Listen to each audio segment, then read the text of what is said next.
Hi, and welcome to a Lifestyle podcast, where we explore personal growth, high performance, and intentional living.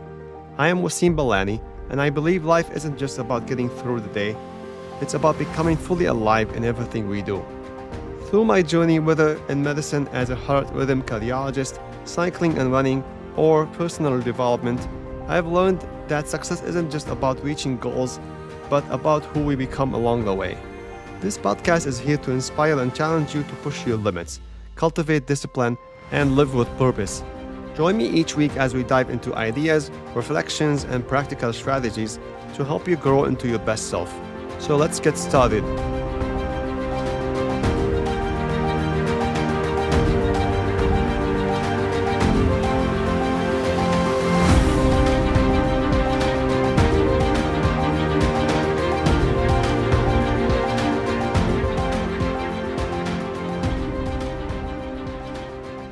Hello everyone, and welcome to this week's episode.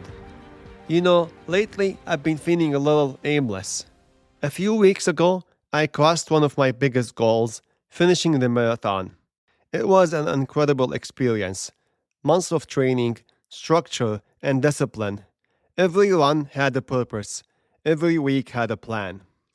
But once it was over, I noticed something I did not expect. That after achieving a big goal, there's often a quiet space that follows.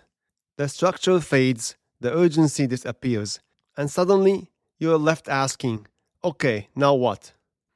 And that feeling, that space between what's done and what's next, can easily turn into aimlessness. Maybe it's also the season we're in right now, the fall. It's that in between time, after the energy of summer and before the stillness of winter. For me, fall has always been a lower energy season. Nature slows down, the days get shorter, and somehow we slow down too. See, it's easy to lose momentum, to drift a little. And if we stay in that space too long, without something new to aim for, it can lead to a lot of wasted time. Time spent being busy, but not truly intentional. And I think many of us goes through that, not just in fitness, but in life in general. When I look back, the reason the marathon kept me so disciplined wasn't just motivation, it was direction. I had something specific to work toward. And that made me realize we don't stay consistent just because we want to. We stay consistent because we know what we're aiming for. It's a difference between saying, I want to get fit, and saying, I'm going to run a half marathon by next spring, for example. The first one is vague. There's no timeline, no urgency. The second one gives your energy direction. It creates a sense of accountability. And this makes me think of something I learned from my life coach, Dr. Musab al-Musaddi. He once talked about how our goals and tasks fall into 4 categories: urgent and important, urgent but not important, important but not urgent, and not important, not urgent. And that framework helped me see why we sometimes drift even when we have plenty to do. It's not about how many goals we have, it's about which one we give our time and energy to. See, most of us spend our days doing urgent things, like emails, messages, deadlines, things that feel important at the moment, but they really just keep us busy. And that's how we end up feeling aimless. We're constantly reacting to life instead of intentionally steering it. And the truth is, the goals that gives us the deepest sense of direction are the important but not urgent ones. The ones that don't scream for our attention, but quietly shape who we become. Things like taking care of your health, nurturing your relationships, working on your dreams, or deepening your connection with God. Those things don't come with reminders or deadline, which is why we often neglect them. But if we don't give them the sense of urgency, if we don't treat them as priority, we drift. We get busy with everything else and end up feeling like we're moving but not progressing. And that's what being aimless often looks like. Not a lack of activity, but a lack of intention. We fill our days with what's urgent and we forgot what's important.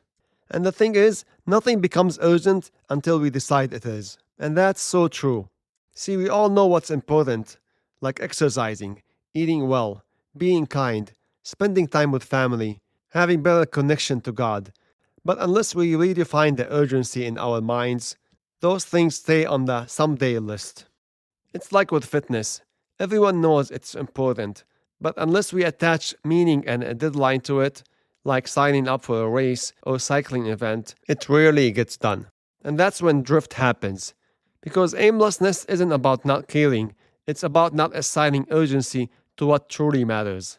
Once we put a timeline, a plan, and a reason behind a goal, it suddenly comes alive. And that's when we stop drifting and start aiming well. And this goes beyond fitness or productivity. It's the same with spiritual growth. See, we all want to become better, to live with more purpose, to feel closer to our Creator. But because it doesn't feel urgent at the moment, we often delay it. We say, I'll focus more when life slows down, or I'll start later when I have more time. But those are the goals that actually give our lives meaning. The ones that don't yell for our attention, but quietly build who we are becoming. So maybe it's time to give them urgency too, not out of pressure, but out of love and intention, knowing that what matters most should not wait for someday. And recently I heard a great metaphor from Brandon Bouchard when he was talking about success and goals in life on the Ed Milet show.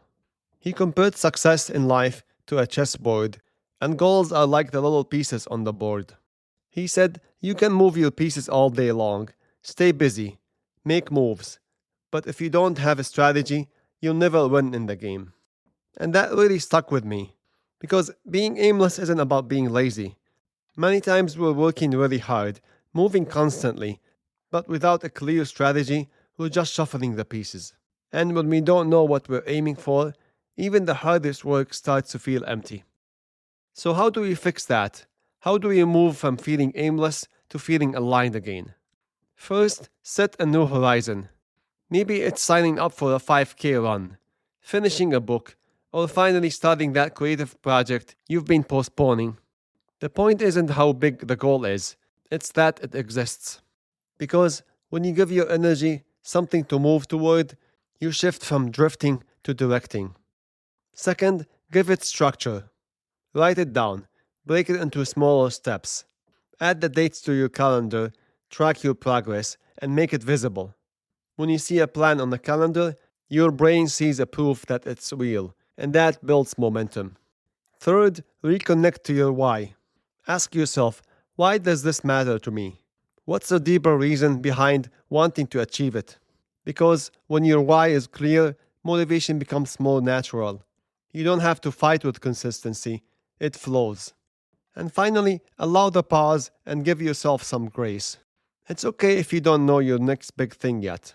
Use this time to listen, reflect, and let your direction emerge. Just make sure that pause doesn't turn into analysis paralysis. And sometimes aimless seasons can serve a purpose. They prepare us to aim again with sharper clarity. See, being aimless doesn't always mean you're lost. It just means you've reached a turning point. It's a sign that one chapter is complete and it's time to define the next one. And fall is the natural reminder of that. It's a season of slowing down, letting go, and preparing for renewal. Maybe this season of your life is that too, a quiet space before the next big beginning. So if you've been feeling a little aimless, don't see it as a failure, see it as an invitation to pause, reflect, and realign your energy toward what truly matters. Because purpose doesn't show up by accident, it's built, one clear goal, one deadline, and one intentional step at a time. So if you've been drifting lately, maybe it's time to aim again. Pick a direction, set your sights, and take the first step. You don't have to see the whole path, just move toward what matters. Because direction creates meaning, and the meaning brings you back to life. Every habit you build, every effort you make, it all adds up. So keep showing up, because the small steps you take today are shaping the person you become tomorrow. That's it for this episode, my friends. And if you like it, please share it with people around you, because we all grow better when we do it together.